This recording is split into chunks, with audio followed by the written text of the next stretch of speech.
Emrani kritane pa bebali sunsuma. Having the shadow of good things to come. Wamra ye hu otini ni ba akokra wa asase so. Emrani nti. Emramu die obi antri Nyankopon ani. Onyankopon se one ne wasem yawe Nyankopon abetena mu nyamesom e na akekira ade so atom so. Ene monya akwaye honhom. Ene yasa de mrensem du akwaye konua atom so.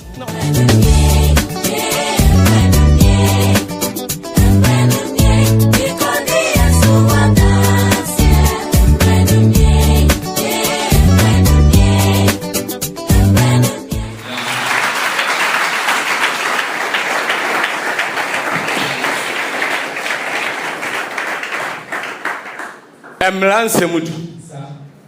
Brofo no offer the 10 commandment.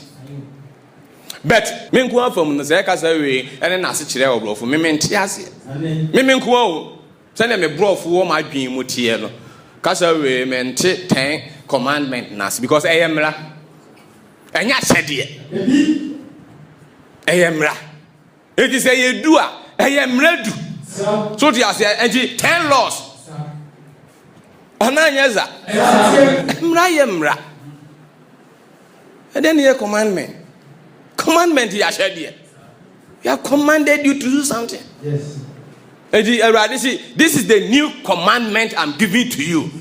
So love your neighbor, love your brother, love your. Sir, I don't have any commandment. Go and do this. The dash are not there. I am mra. Then the mobile no muchi as it and you pay. Amen. Amen. One second, see, I right here. You ever find the saying because you do translators next year. You better come and someone I want to know. I've been in here making cry. And the amount of the tree Bible on the pet and a day research ever idea someone the be able debate. I tell you one is over Cassavi, ever coherent is that. Because no matter say, idea seven amount. Edi osano adwuma ada ho no enya sem getwa because we as na etimun afa all means ade na efe no kre paawo ya ma ohuru da na wo de ho ade na bonsam di osun gonim enya atro enti no na wo be koso atrem deception na na e peso trem na e koso apira amen amen boss e gese manya go body afa emra ehu achinyeji Esne kasa na yesi Nyankopon abawi ase the same thing o mienu because baako edi nipa ekwankwa gim ene baako di nipa ekowu ehaka gizo di da amen tigani eti achinji a wo emre nsem du ho no we yenye hu debate nwie amen amen anunti asenwu a me beka ma to me boas pa ho kokoso aya botrasem amma me wato ne boas ya biebie ade ne asere na basa nyina edi egu pronso amma me kone kakra sa episode ni bewa eye kasa obi akra nim huukura na tio se duane ne kra woni se abian ase ye hye so de obi hu eye kasa bia uhu ni straight zin emra na emra wo we ade bone so dia ase it is obi kasa fa ho zin na se ndo aye sen ni ho na ubenya problem amen se ho se ni ho osoro be kire ene amen amen once again say manya go body aso na elie say ne hon kronkron ebe na adwuma afamra no ho eno so saa so na urade ne baaye obeye adwuma say no ye adwuma ne fa ho ye bedi kan afofile emra no ye be fofile yenya fofile wie pe emiye hunu emra no ne ne e pa kire yen ya ewie pa na ofe ya bisase then part A na baasa no eniyewu ensa wade enyenya foforo nka ho na de ade a e baasa ma ni partner mu no e be ye den na ne botai ni sen na adwuma ni sen na ni secret ni sen mudie nyanza na no nti emra no wo be kire mu a dikan emiye hu ne asi e ho ni debate wo Matthew 5:17 asimo sisa me baasa be say emra na idifo amen amen Musu say me ba say me be say mra na adifo mama e dey o say mama me say no Nemo me be say no ma Nemo me be say ne dey bro for no nya ready o say den yakwa ntem Matthew 5:17 See not that I came to destroy the law or the prophets. Don't think think not that I came to destroy the law and the prophet. Because mama amese mo nwisa. Wabe obese mra no. Wabe eti senya na bebre na me da for no mo twen se meka. Because bebre fra edom efra majority ni kura me da for. Na mra se ndo nso ai. Ko ma dwen si senya me say Christosum no fa Roman for side de ba ne yi osom aka. O no se ya kikafu e kama da mpai. Any jada yon kwa boju se mu announce wa senso e dey. E shaka kiso dida. E tu omo so odwin se ene ye se ne owura yi kika nsem yi bai o de mra ne be kwen. Amen. Amen. Me say enye wa dwen se me ba be se mra no. Don't think say me ba be se mra no. Anasi bibiara ne mo be dey. Ye be wie. Ye be sha ne ma. Brofo no say to do what? I am not come to destroy, but to fulfill. Amen. Amen. Bonza que c'est man yango bon. Fulfill. Ye. So ti ase. Ana ye manabam. Because ti kasa ni ye ni me chiro secret ya umra ni. Ma me chiro secret ansa na ma fulfill. Me be fulfill first part no. Me wie a ne ma san fulfill the second part no. Me wie pa na homeda na ma fulfill homeda no. Na afi me do ma twiri ba bi. Because ni munya fulfill wie pepe obeti fulfillment na ase. Fulfillment ni kire o say kasafa bibi ho tio emra na o kasafa bibi ho adifo no kasafa bibi ho because ni adifo ni ahyade a o de maye ana adifo nsem na ahyade ye follow yankom na o mo ye dey na dance na mu di ye ehyenka giso di da na emra nso ye den ene maye to mika Matthew 11 according to Matthew chapter 11 verse number 13 o se dey Adifo ni nyina mama se me be se emra no ana adifo no enye hwe se adifo ni nyina ene emra no kra na emra no so omienu hyenkom the law and the prophet prophesy. Yes. Because ni ibie wadwin me se emra no enkan ni na ehunhum ade emra ne ye hunhum de embe fa ne eniyewu na ato eniyewu ni kwa mekire mu da mbe for feeling ni nyina no or the judgment na da me be take ni back me kam eniyewu pra mehwe emra ni bi a wadi pem e wo asase we so bra o ti ase ne won awu mehwe ni odi bi mu eniyewu nko a me mfa bi ka ho ena ye cheke no wadi ewu be pa wa se homeda eni the nine na kari nyina wa se no amen. Amen. Ani ya so say no afa ho adi o eje enum de etwen o anya sim na no to ba ko a ne ye de achew ye mfa nche ye ntum rense ndu mfa nche to bo ase me ba ne kakra akra be pese me highlight wa dwe no hu ade na ye beka ho asam so e serious. Amen.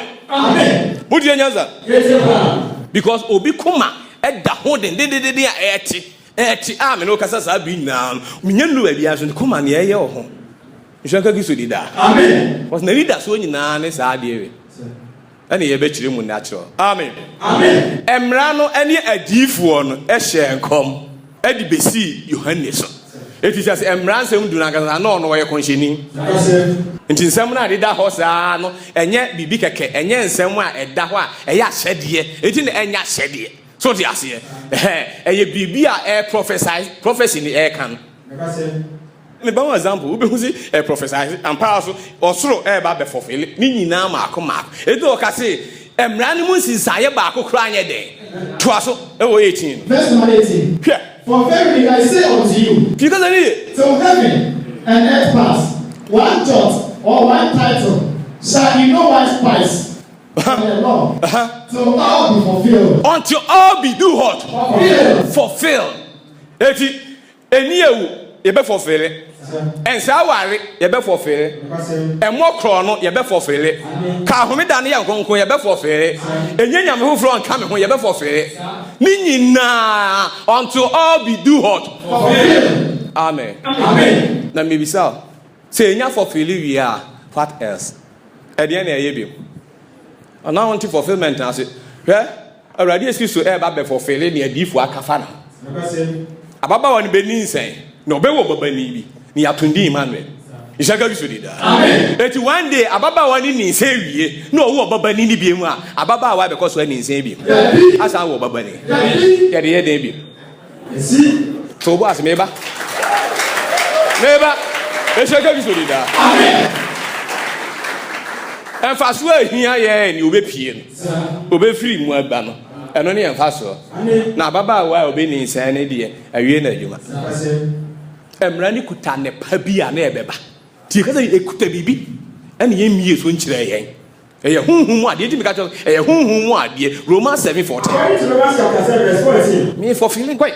I say. Ha, what's it then? Ne say am hunhun mu ade. Eye hunhun mu de. Ade. Enye se ne ohun ohunam ani keke no. Because you be a hunhun mu ade you can't see with your naked eye. Because any it's send your far no. Da ye de hunhun mu ade a eye no ebe kire wo no. Obo si wadi for papa. Ha, wadi for kra na ate wo. Eno so na urade de be jeju. Hunhun mu de no de be de. Ebe jeju because any in nature tie no sa na o de be face you. E na wo ye de Nti aso no. Ose na me die. Wo de. Me yo huna mi na to me asebo ni ase. Amen. Amen. Mutie nyansa. Yete pa. Eti emra no eye konhyeni ena difo on se ya konhyefo so de ase ena o se emra no na difo no enyina ehye enkom edi besi Yohane so eti awurade ehyi so abase me mese akonhyefo no mienu no mama se me bese akonhyefo no mienu emra na difo no na emo me ba se wo mo nsem na wo keka ye no me be for filia mam me ba ama na bamu na me be wie ni motimi anya kwan anya niema ni wo mu no bibi wo mu he Hebrews 10 verse 1. Hebrews 10 verse 1. Bibi wo mu Ona se brani brani pa ebe ba ni susuma. Emrani kuta ene pa ebe de. Ebe ba ni susuma. Esusuma ni shadow. Ene pa ni shadow of good things to come. Amen. Amen. Eti ono akasangasa enye ne pa. Tikasa ni ono mra no onye ne pa. Nemu okuta ene pa bi beba. Na ono de oye shadow ma se ne pa na ebe de. Eti okasa bi okasa ma ne pa na ebe de. Eti ne pa na ebe ba eno ne ye hwe animu kwan. Enye shadow. Tikasa ni ti bibi ye shadow a eye shadow se ya awie ye pia na han da osu. Obo si usunsum e dada ho. What you say? It is gate no. So obi e ofie ho na sunsun ni piepie a otimi hu si a onipa bi ba. Be wait bi a kire onipa ko. Because shadow no hu drawing ni say nipa. Be hu head hu nipa ko na kasa. Eti o ka ho asem o de ye hwe so anye dem. Esi aka bi so di da. Amen. Ane mra ne ye de san ka bi. Ona se brani brani pa ebe ba ni susuma. Ekita ene pa na ebe ba ne de. Esusuma. Bro, friend say there. For the Lord having the shadow of good things to come. Having the shadow of good things to come. What you know what there? Any good things? And the Lord no a shadow my good things. Yeti Lord na o here and I see good things here. The shadow ni Lord. Good things. Any good things? Fine. And now no Lord na kasa you be there dance here. E wo Romans 3, 21 man. Romans chapter 3 verse 21. Osna fe okati na yo Yakobo ahye ni aji. Quite. Ewo adanse na nlade adifo aji. Amen. Amen. Chikasa ni eti bibi trene ne ye de ko heaven. Ye pe trene fo aye. Ni etimi akọ kura trene ne tim. Osise ne osofo na azafo na oye ne tie no. So se ase na trene ne ebe tenam. Chikasa ni and I say ya ye pe se ye be atrene fo ne akokuro ni so ndiza. And now say emra ne ye den. Ase. Tie. Afi okati na yo Yakobo ahye ni aji. Wakwati emra no ayi onyankopon de ye. Ahye ni aji. Ni ye de be ko heaven.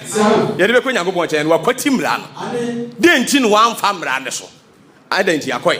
Ose ewo adanse na nlade adifo aji. Emra no eni trene no. Onu nkita trene no. Nemom onu yo dansefo a o di trene no ho de ye. Adanse. Sene adifo ni di adanse ni bi no. Enye omo ne trene no. Adifo ni nye trene. Tika ni nemo omo de ombe di trene no ho de ye. Adanse. It emra no enso the same thing. Onu nso di adanse ni bi. Eti adifo hye nkomo a emra nso ye de. Omo di adanse emra nso ye de. Amen. Amen. Bon, ça que c'est moi Yakobo. O fa na hyede enti me se to adwum enya hyede obi anhye bibia ma o. What you say? Eti se adifo ni gida ho no. O ko fa omo asem bia e de ye adwuma wagwa. Because because almost be our more can be our more shank and conscious idea boom and sunny never for failing and only a day. Say no Maya near the holiday at the higher cross of he knew who knew more home. You shall go to the down. Son and Ranity, Yank, Moses can't tell us in some hint as of Radidia. In your in the Diachel, the animal man, the Amonco.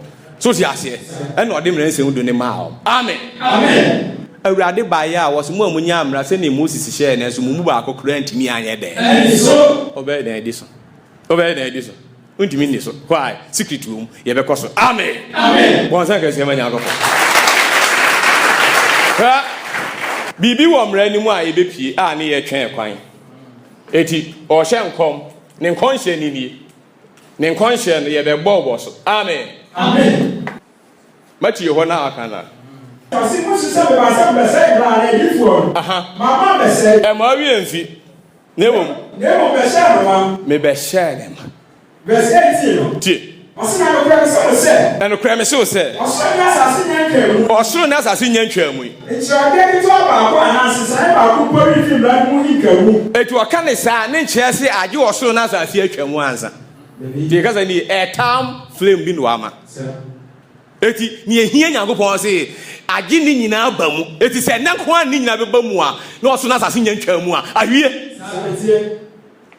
pasem no eti ne nko an se ni nyina ne ba mu na osoro ahwie and just as you also know that yeah, oh my time flame, time let. Say, Encosi said, so she has a bebamuno, and the also knows as we because was insane. And when Bribend was a bum, and I didn't near was it or money bamun, Abasi or Obama na day, a bum. And you have a man a bum, a bum will be a young business which is a good idea. Amen. Amen. Amen. I'm ready, kind was it there. Thou shalt not. According to Exodus chapter 20, verse number 1. Quite. I said, "I can say, I said, yeah, the man of Bamu, what? I said, how you is my house and Quafimuno? I see, yeah, thou shalt not have any other God before me. Thou shalt not have. Thou shalt not. Oh, see, you have the God of faith, and say, thou shalt not. You do have a mystery. It shall give you the amen. What? I say, yeah, Ohoni, and yet, Ohoni, and I can't you was and I was also and I was so as I say, many win. Aha, when we say symbols, imagine, and yet be and Fabi be representing Yangopon. You got any all this religion in I was saying a man. Met your secret in the throne of vegetable or the Osra Safo, the host of heaven. Any assassin, so it look as in your assassin form. Then you walk and soon was assassin. Then you walk real and your friend, you more tomb for principality and powers. You know, it was the idea we had done who was assassin, but the symbol beba. We symbol be anywhere. Who was assassin. Adie bia ni ho an symbol nie me boa na so wonya symbol bi e wo ha ya draw ne say sister e shaka bi so di da amen we so unhu bi da we pe no be hunu we unhu ti ka ni 5 star ensuro apie enya 5 race enya no wa e shaka bi so di da amen ti ka ni na radio hu say e crescent moon osnane na apie half na fe ni pie ni ohunu. And now where's soon who was as you is? We say, if you are no massing or if you be and son will be seen, dear. It's not going to do that. Amen. Constant who you if you hear when the first thing appear, that will depend so. Amen. Amen. If you read, we are not that one. A money a day. If you amen. Amen. Once I can say, man, I'll go about that. If you walk. Na natural somebody can catch you. You ain't here the bed that house. Yes, Christ. So the Congo so we cross. Amen. Amen. Who do you ask? Israel for my brain idea. Take us any. Thou shalt not have any other God before me. And you know for and come home. And you Ohoni bia, die bia wo mosro, ne was as of form, and says to be a lamfa, na enkoto on any day. And small. Na me Yakobon ni kuvu amehwe agya no amu yefa maso kosi a wonto aso me ensa ne nan otan me so amen na me yampepi mo odom ni odi mahwede so Emo urade Onyankopɔn din ahuhudim. No san de Kristo. Amen. Na ne oboni din ahuhudim o ma no ho nya ntotrodo. Fourth, ka homeda na de Ishaka Kristo de da. Amen. Waza ka se ma Nyankopɔn. Eti homeda no eye neutral. Eye onipa ne Nyankopɔn e dia. Eti first three ne pen ye Nyankopɔn dia. Homeda ne ye neutral. So the yes. And the last is no so ye onipa no onipa so de entem. Amen. Amen. It is saying any ever here jumafa. Because ani nti ne ye chem the first three no e ho asem ne ye be kan ne dey. Ye be fulfill first three no a ye Nyankopɔn fam de no. Enipa na ne hyem a na opesi ye hunu ne ye saka no. So the yes. Was it or fulfill and seven ansa ne enipa na pie no. And who adwuma ne ye be. Amen. Amen. Na fe ye a ye be call all the reference no akohwe ne enti a David no mo am follow thou shalt not thou shalt not thou shalt not na emom omosa kan aboshe no ni Abraham, Isaac, Jacob, Noah, Abel no mo ameto thou shalt not ene homeda na so mo paradise se no ne ye de kwa ade ne wo mo yensa anka na so mo paradise so all the thou shalt not we na ekọ heaven a Abraham anti thou shalt not nka wa homeda bia wona kwam when so boshe ne o se obi obe nanti Abraham kwan so no o ne ya Abraham asini edidie na we ebegina kwan mu ho ebe ye eba be ye den wanti ase da. Amen. Amen. Waza ke se ma Yakobot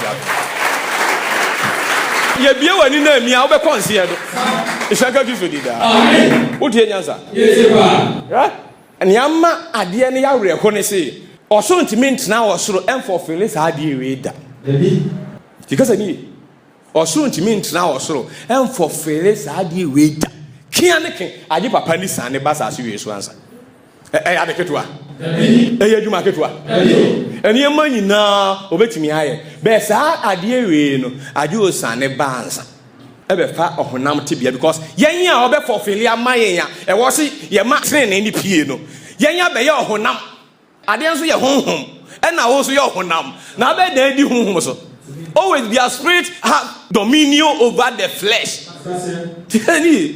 Don't joke. To me who lo ni nyina wo ye de la ye na kwa o ye honam enti ade ne honhom a ehia honhom ne ye de ade ye de face no ene ye yen a ade ne be da ye so ye honam enti ebema ade ne akoso a hojo tin ne a wo muntimi mpie da. Amen. Amen. Enti ni ehia se e wo se asafurade na esane ofa akwate bi ato no ho so Ishaka Kristo di da. Amen. Because I need very serious in bechiro ade na wo mu ne pa no ono a ne ye ne pa no a wo ade no ono ane ne pa wa di Hebrews 9 according to Hebrews chapter 9 verse 11 tie asena so Kristo a wo ase ne pa e baba no so ko pani bo ase ke se ma Nyankopɔn ti aso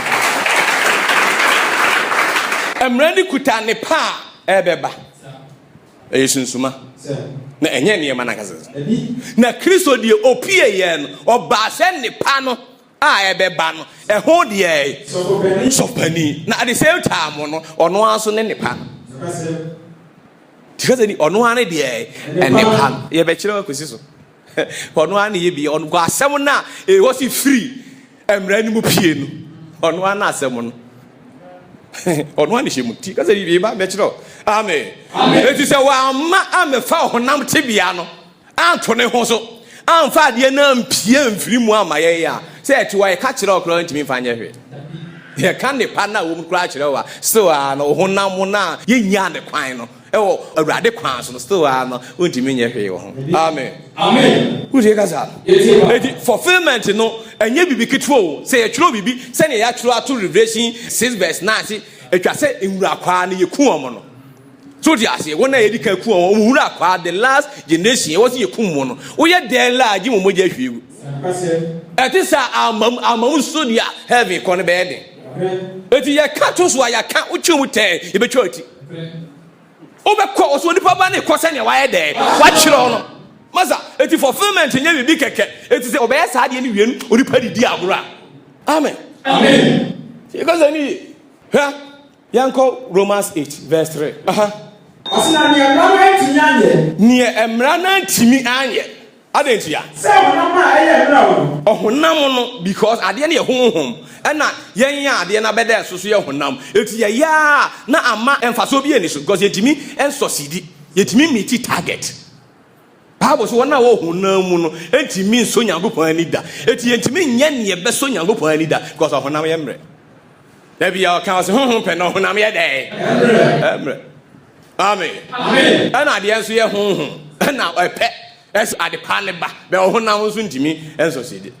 It was manhu otini ni ba ko kra wasase so manhu ba ko sei kra e wasase so kete ze ba ko sei pin enso ye say Job oni patrene Abraham oni patrene ansa ne se Enoch wo be ko no onya adanse so Nyankopon ani oni patrene was Noah there o ni patrene a o ye pe na ade ne ma o mo ye atrene fo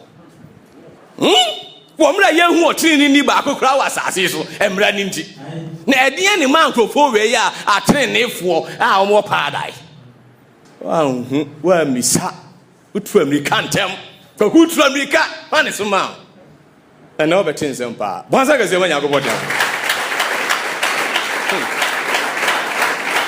well that shall not have any other god enye Nyankopon come ho kasa we no e kire se yetimi nya anyam foforo bi anka Onyankopon ho de a na e wo hye Nyankopon ema yehunu one day ema yehunu ne dian one day se yehunu Nyankopon se ka sa wi a ka ye no emfa so ni so ayen yete ho kwa o de ye de unimu no enti sisi a se obi ebeyi ne ho adisi mini Nyankopon na obeje de na anyi anzu wa hu bi wada yeso Nyankopon be kai me dawa mi hu si Nyankopon aba me da yeso unim ne wo he eti wo ye daylight do be ko ye do be ko jem kaza na da hoza eti no so bi e read ni say pa ni mi hwe ni din fifira o te se yo se hia Nyankopon nkam ho wo bi sa so for se pa cha o kire mi Nyankopon ne hwan edi no be bo esi yawe ni yawe no ne hwan Masa, Jani Okika no, eti, what the what dreaming imagination? You are imagining something you don't know. Ten what in Cassie, Nyankopon, you the one di, chile, kofobi, and was what the Yahweh. So the Asia, dispensation natural. Oh, you know what the chile kofobi, what's what the trade yampon, dispensation I day. Now open so, oh, you know where they are now in ye. No, as well, why? No, no, why? Train ye, but what they are, amen. Amen. Do you got any? Said da Nyankopon be ba saasi we so ansa ne se kasa we be fulfill because ani ebra wa yi hu adi enti no anfa emrandu na nkire agyanom ebra wa yi ne hu adi okon straight mo asem no mu emra ni mu asentrene your friend ascending the righteousness of the Lord so the asia must appear to us. Anyamra no nemo ni ewomu na ye pen eye honhom ade a ehia Nyankopon no must come ne betimi aba so sa ama nipa nyina ne nchirima nyina Nyankopon so a age oba bewu ti o se de o se na nyamra enti nyanye so mama aye o na mama aye mbre no Nyankopon so na nkasa ne ba osuma na nkasa ne ba bone honam suban e wo bone honam de suban mu ishaka gizo de da amen. Kasa we so what you said that John 3:16 zaneti because yes man or yes man for but no e ho ne dey secret ishaka gizo dey da amen eti yankon se ne ya tro anybody nti na odi bu bone no for honam ni ebe na odi be bu bone ne for de honam ishaka gizo dey da amen koi verse 4 osisa na asentrene emlamu ni ebe ye ne emra ni mu asentrene no be de ebe bom enu nti ni ma okọ se tibia nim enu nti ni ma ofa akwate bia ato no so edane nipa seso na wode se nipadua na wo bi no so ti ase ebe fight ebe tena ase a entimi nye bone da entimi nye bone se ne wo entimi anya otene ni no obetena ase nipadua ni mu a aye otene ni no nya ye otene ni wie pa wadi mra ne so wode ne honam na ede edimra ne so it will wie pepe a authority ne say afa obi biala obegina dibia ne train ne reflect amen amen me say Adam di tumi akodi duaba no sani enam onipa baako pɛ na so ɔden so ni nipa nyinaa ɛyɛ adebɔneyɛfoɔ no ɛnam onipa baako pɛ ne sitie so ɛbɛ nipa nyinaa yɛ atenefo amen tie tinie ni expect sɛ fulfillment ne bɛyɛ dɛ ne ɛbɛ ne mmara ni mu asɛntrene no the righteousness of the law brɔfo ne sɛ deɛ will come. Romans 8 verse number 4. That the righteousness of the law might be fulfilled in us. Bọ́sẹ̀ kẹsì ẹ̀ mọ̀ nyàgòpọ̀. Eti fulfilment no so si ase ẹ̀hún ẹ̀dwuma ni yẹ. Therefore the righteousness in the law must be fulfilled in us. Ẹ bẹ bá yẹ so. Yẹn mu na ẹ ọsẹ dan ne ho adi. Ni yẹ hu sẹ nti ni ẹ nẹ pẹ that shall not have any other God. Ni ẹ nẹ pẹ sẹ kyerẹ ni yẹ. Ehyaka Kristo di daa. Amen. Wodi ẹ nyanza. Ẹnu nti na ẹ wọ sẹ Onyankopɔn appear to Abraham. It will you who did Abraham who prepare. Say Casawi, Abraham for home, and they were who. Down with the fat home say, Obema knew a country, and one Yawali man. What you say? A wild man moved to the Fose, Tea, I shall dear catch you on you. And now, Kufuphobia and Kanku, Ote. A rawty, New Israel Canada, Ote. Osimati, Mira. Yo. You see, I wouldn't move. When you knew, who could know, baby? Any air catcher or see a young kufu from Kaukru. Fine. Now, any move, you see, I bought a chipping prince about one day. Hello, my seat. I'm the one who sent the money to marry for. Oh, of a good year.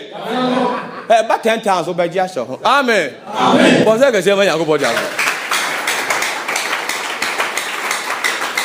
Why? Uni mukun. Eti the moment here, ube hukun one day no. Pepe pen. Se be ma foforo ba. Obe chiaman. Obe chiada.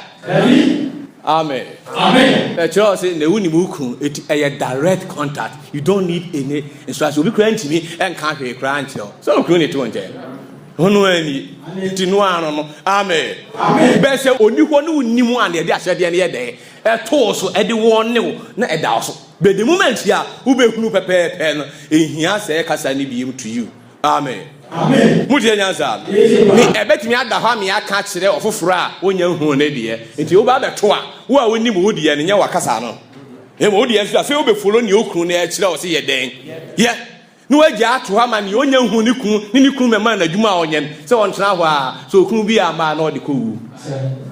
Secret no me kire wo de me ba Isaka Kristo da eti ade na eti wo san emfa so bia emre odi pa bia tikazani eti asidan kan Yankopɔn se ono anu masem no nam na asem so ka kire se mo nyama dwe se me de mra ne ba se meje mo kwa anka trene no me trene no anka mo be hu ne ntem afi mu straight enye se ne beda ahon sa na e ba be adwuma wo ka eti ya 321 da bi Isaka Kristo da amen botae no ne nipa anhu se obehu si ewo si yehu Nyankopɔn pa yebehu si Nyankopɔn me ya we se oni asensodie bia what you say Israel ti Awurade Nyankopɔn Awurade kropen one hwan enya yi ni kire pepe a oni problem biem utimi fa hwe me dada cause wonim na kwan wonim bibia wonim ni opepe itimi se Abraham wanya ochechefo bia be Awurade ne ne chechefo eti bi ofi nyameso mu ofre ne pepe so ti ase o mani hu no ewo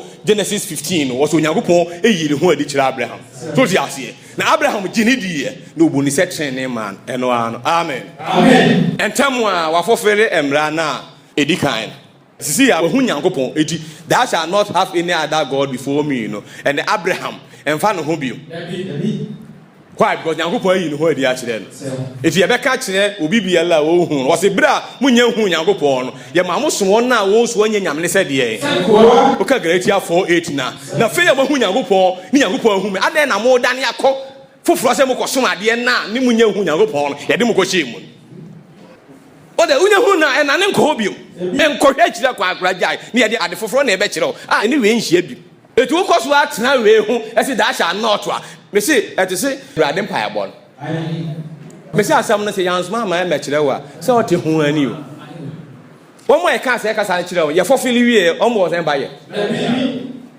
mo mo pa nka se ye gya wo so udi hu ntil wa hini ye mra ana Pentecost da na hini na ede o mo so liam se ye gya wo so udi hu ntil wa hini ye de na o so ti wo kwa o ka se mo adwen ase e wo e de ni kita wo Awurade me sira ma microphone yi o me hia wa microphone ba ko na awurade de abro ne saka microphone ni wie be pa awurade me because wa bon pa yo me hia microphone no na e dey kita microphone eti aseda na obeda the Paul say yensa kan hini e musu ya Hebrews chapter 12 verse 28 omu koso ambo ye ja wo so di ho ti wa hini emra ne saka hini na wi etu ti ni o ka kire o Hebrews chapter 12 verse 28 me kire o ase enti say nya hini aye musu yi enti say ye nya hini aye de musu yi e dey na wo so amuye asida na ye dey ko ma no bo se ke se mo yanko bo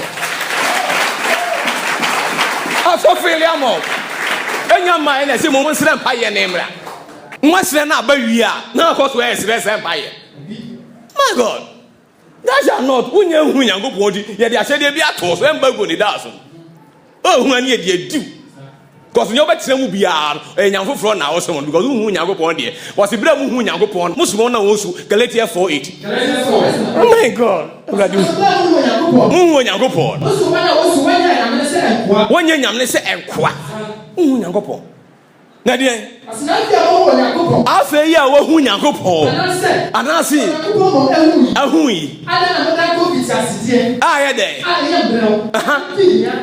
amen edien ni yes mfiti asede edien ni se mfiti asede hwe verse 1 na 4 no 4 na aka na hwe mfiti asede na say ontifo ya akoboi oye nyama nyina wura nanso esusunya bi na da oni akwente adentia owo ayemfo ayemfo aya ahye ne nso owo ayemfo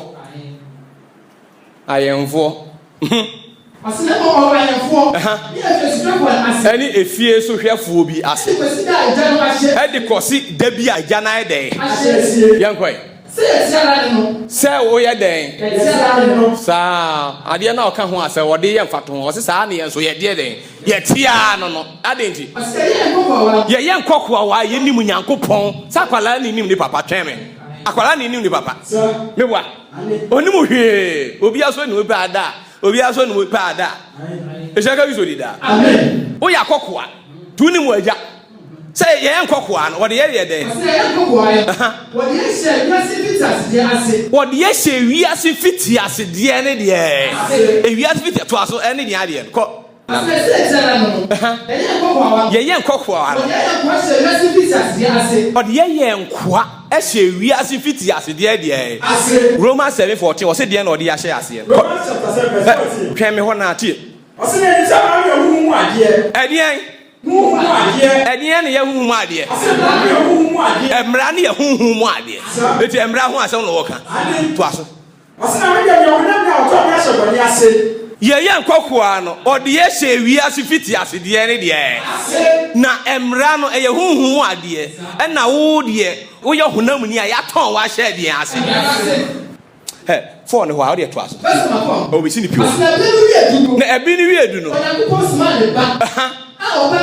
Oba wo no e wodi ase eti ye nkokwa no ode ye hye wiase fiti ase de na ase no na biri ni wi edu no Onyankopon suma ne ba oba wo no e be hye emra na ase e wiase fiti ase de na de ase so me e de so me tu wana wo emra ase no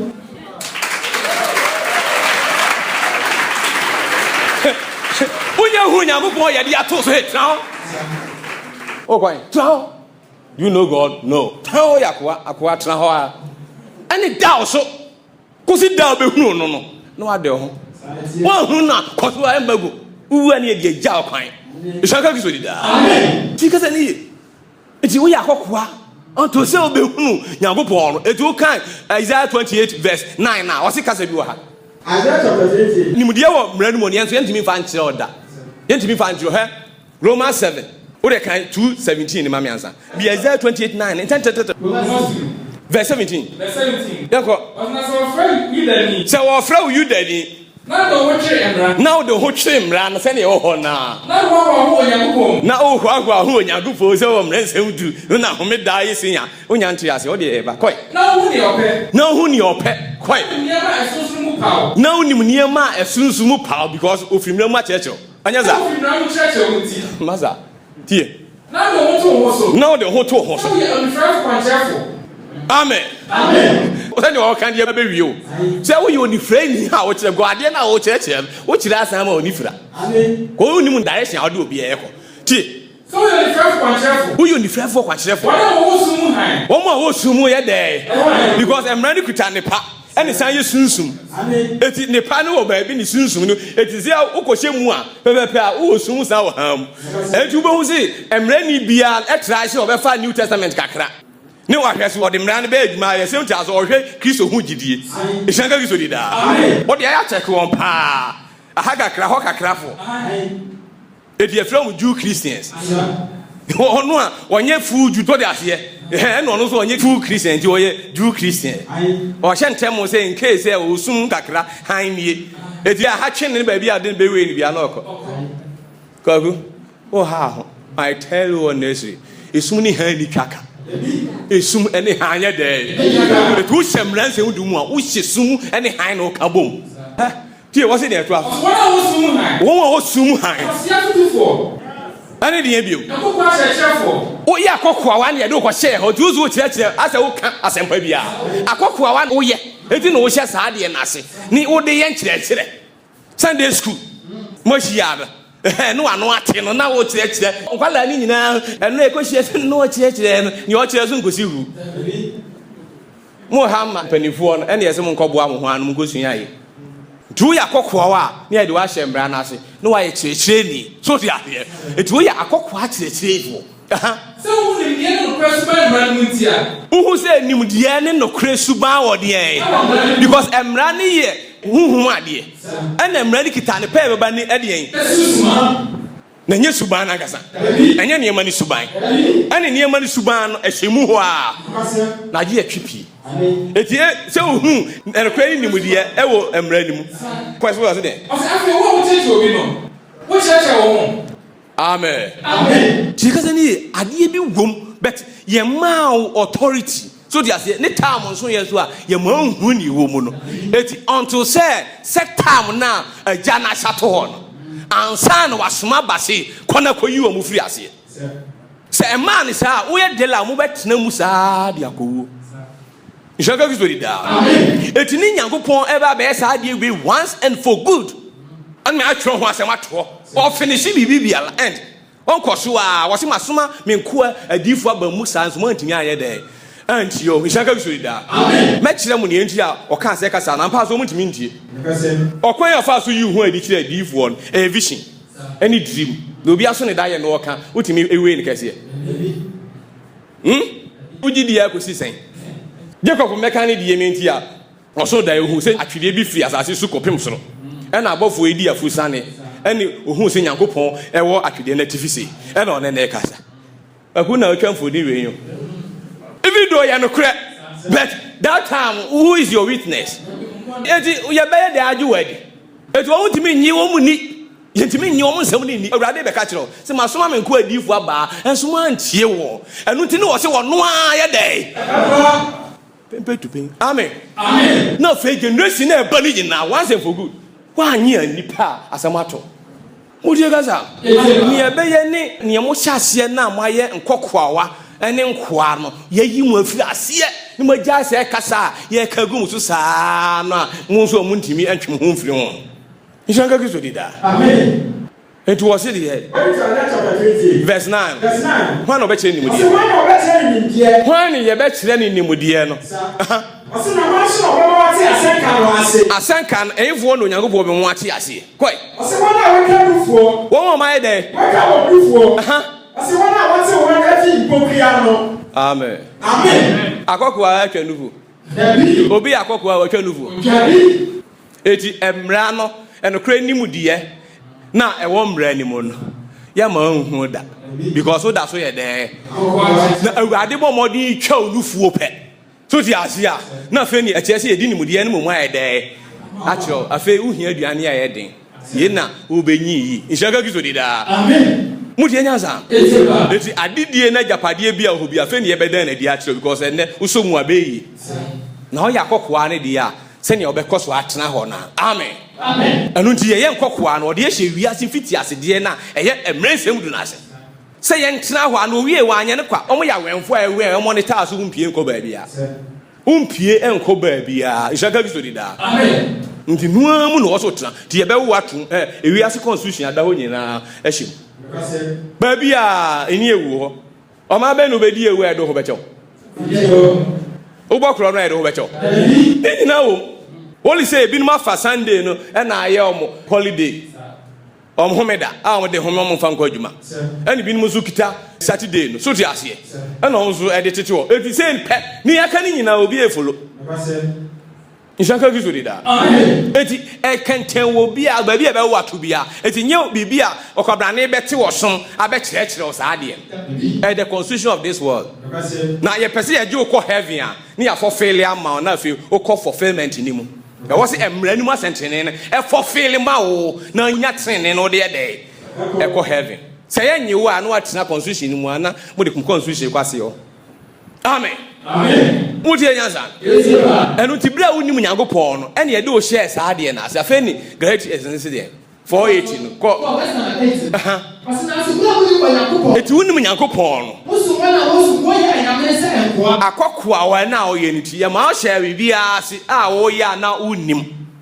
ene unhia aso se ye be kire because wa kasa ye kire wo a untimi mfa anye hwe because unya nyini Ishaka kisori da eti ye jawo ma o sumo won a wo so onye enyame ne se de kosi ibre ben asinati owo Onyankopon afeya Onyankopon amamo ohunu no ohunu waja no anase Onyankopon ma Onyankopon so ohunu mu aden na moga ko bi asede aden na afe mo sa ko se emra no emfiti asede no eye mre na edi hia pese mu fi ase so fufuro bio o so mre se mu What's a fast here? Some reason. My God, it's a good to down. Na Christo who no say. Obey the ma. And nothing was obey. And nothing was obey. Check us any Hebrews chapter 9, verse 15. Hebrews 9, verse 15. Dear Oji, Papa need to mean now so on Yinipa. Aha, Onya Mehu, Abraham no more day. Abraham we are there now. It's a good to down. Amen. Maybe it's a question. Say Christo ba you be wu ansa no manya oje a o mo ye de ko so mo nyina wu ja na ansa no ba e se ka Christo di da amen masa wa hunu botai ti ne eye ni bire ade ada ho a so bi di hu agro e se ka Christo di da amen o se de Hebrews 9 verse 15 o se eyi ti o ya pa foforo ntem dinafo eyi ti e no ya pa foforo ntem dinafo sa aka ho kwai no wo ye de ya ka pa mne mfuso ho die nti owo ye ne kan ya pa mo no e ho mfuso ne da ho a ya shade na se ayedimi mfa anye hwe ene eto ane ye koso ede eto ishaka gizo di da amen tikata ni ho mfunso a ye na de ade ye nyina no ho oje ne nti ene obewu ye ni ebe ne de aso wana ba ba ya pade ni afra won e na kwahye no eti se ya no onya wu wie pe ema ni enka ye ntimi ni ho be mo no wo se ne ma nka mu ntimi ni ho be wo Moses mra mu no so di ase o kan as na as 13 verse 38 no se de Acts chapter 13, verse number 38. I said, everything I know, who said, I'm going to come, who bought the free at trouble. Now, never want to be the hope in Western Ramuna. Muntimin, the hope you almost in Manimuna. Or even our Gala or didn't be hoping. You are for Philiam, Shaka Gizodida. Amen. You are for Philiam, when you are for Philiam, you pay. Monconia or the avenue for ferment in the end woman no more chair muntimino. Ah, you are bansano. So the Asia. It's a genya baby, Wada the energy actual. It will be a yanny a day. And come, no more dibim. Monco, no be a nyachefan. Oh, heaven. Eti owo we no de kan ya pam no mfon so ho oje eti afi ajapade na ye bodin no to de ase wona ya bodin afrom bia no ensa be den e be ka boshen amen amen bo se ma yakobot afo se enti sa se wa mewu ambasa de na ntwamu a anko na wie ye bepa se ye te ho ani obi enu ho a obetime nya boshen ti ka se ne ya consider ye wotum pepepa imo demrifa due ni da so ti ka se ni me be che obegye wa sa de no wonche wo mu kura no afim ha eda Israel mu kura me se me be che o ma ne so ade no o mo nti ade na ase eni ewu mu kum Jordanfo eni ewu Jericho na mo adwiri Jericho fu akum nyina na eni ewu so mo ni Nyankopon ayi command o mu ku no asoma so kokoku Amalek oja ba akopekra ni bufu no se ade no wanse o nyina aya eni ewu ha What the town no what the town me say we be sempa amen Abraham woni mi pa koku okoku ahene na oba ana Mikisadek ebehia ne saman ensane yabodo ese omonwu nade so no san shira ne koye se moni yo nunya hunya kokon kwaji o unya hu hwe na ba bi o ma oduma na ye din keke hani pakwa suma hwade ya de abetu nipa so afi ye yi hwe bra ye bre nshaka gizo dida amen se jamu a wotina hokra munte hwia anka flesh memory sabi ya adwuma ne ko ka gospel no nko aye yi Nyankopon a kire mo nya kwa ko heaven simple and then ye do akɔhyem ni ye de ahyem ye ni leti a ɔte wo nyina wate nsɛm a yaka ni no be wo se minyi ne wona adwum mfirim memory na yema nshaka gizo dida amen ko saka se ma Nyankopon dia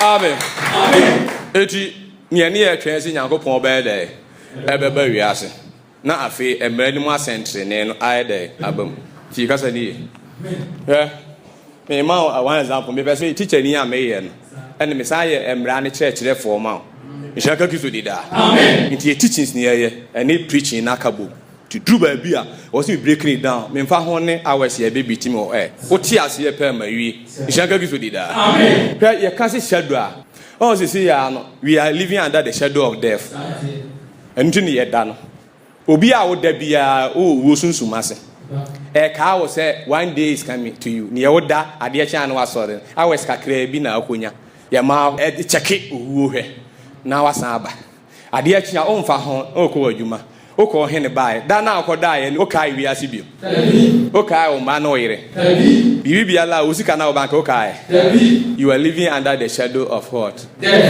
amen eti kira wo say one day reality ne be dey owo ne be ba no owo nya ba o nkoso anda bi o na ni nyina be off because enana o da na shadow ema owo nshaka gizo yida amen eti hwe Luke 1 I'm ready to read chapter 1 verse 78 verse 78 o se ye nya ko mo ro ya ba de yesi no nu anu ti na de che fi so be poye so anu ti na de che fi so be pie so koi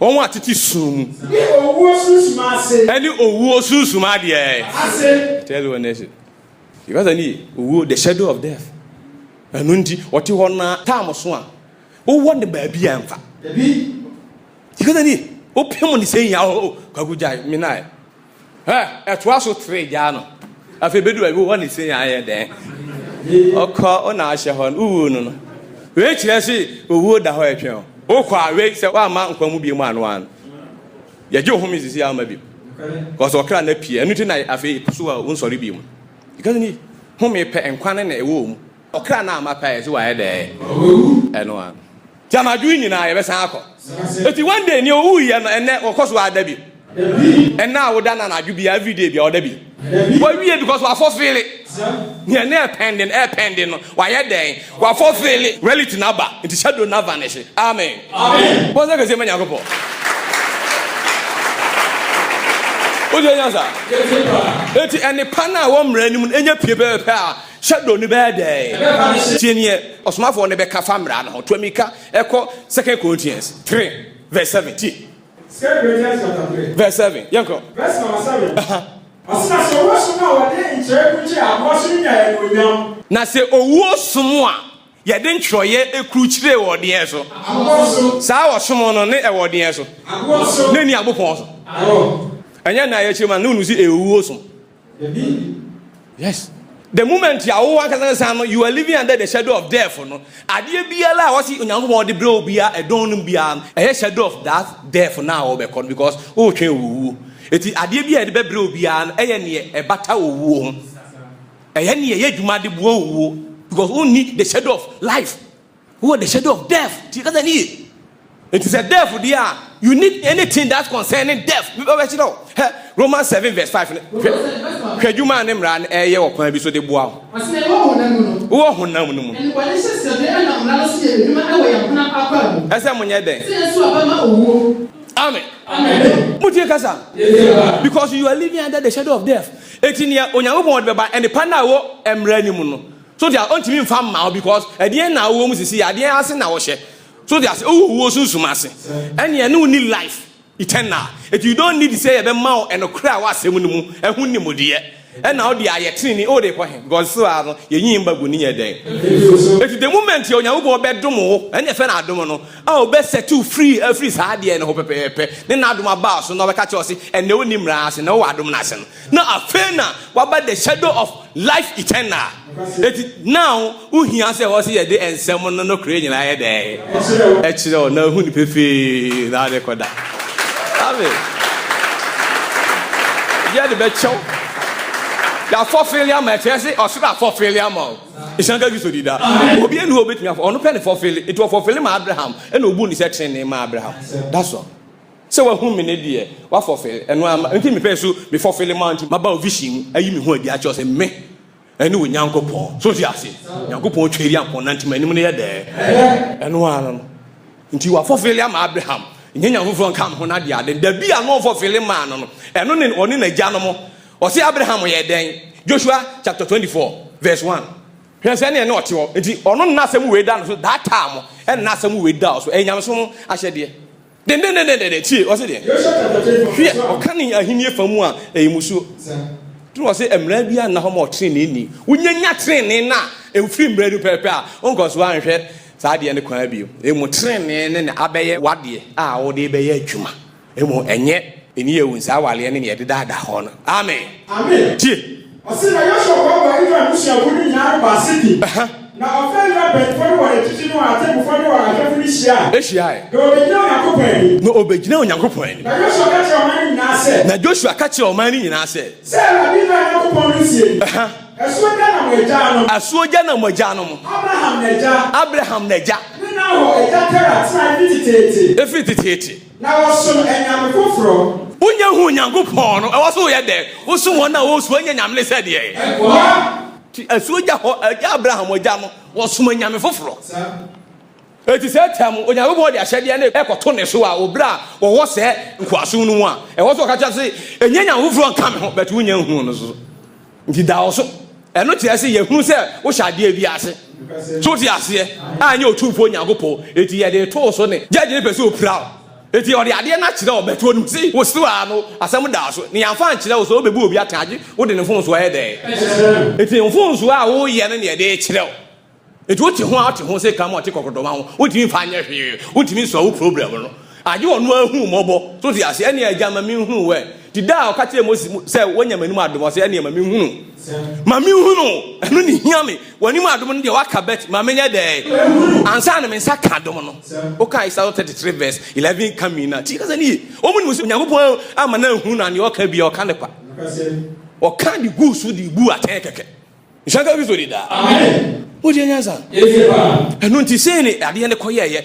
eti wo se owo sum ne ye den a ase na so woso na odi tire ku cha boso ni anu nya be na ba het nya anu anya ake boso ni ya ni ba nya nya ba e ke nti a chikeza ni eti osum ane ewo ebopon so no eye owo sum ne ne da so enye nkwa nti no so amamra bi abeje nkwa anka trene no muhunu ye nshaka bi so di da eti eye owo sum Onyankopon nim se eye osum a eti no da odi ba abufo no odi ba da oyi mra nsem do adi ni bu afu papa because ni asase wo so ne apra na asisi ye edi ti no man ni dwane ye o mu nyina dwane ye cause ne nya abojo ono akasa so amfa ne ho ampie pefe odi sum o fra sum sentoma to say awurade a wogina sum ene o kasa den ti ne papa odi sum ba because ade na odi be multi sum ene odi sum ade na e de ono so ne the rarity eti say mo hu ni ha pepe a ni odi bra mo no emfaso ni so bio because mo nya hu na wie ni odi be ka che sum ano de de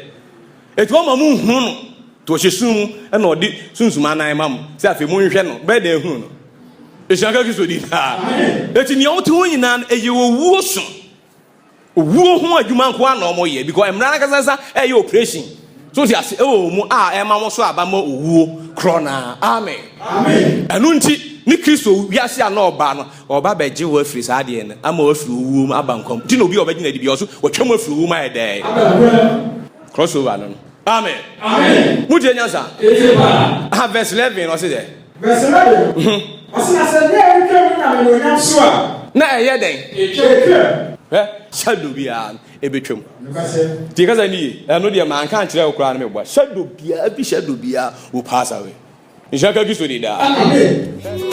Onyasaphobia so humu so wechichira.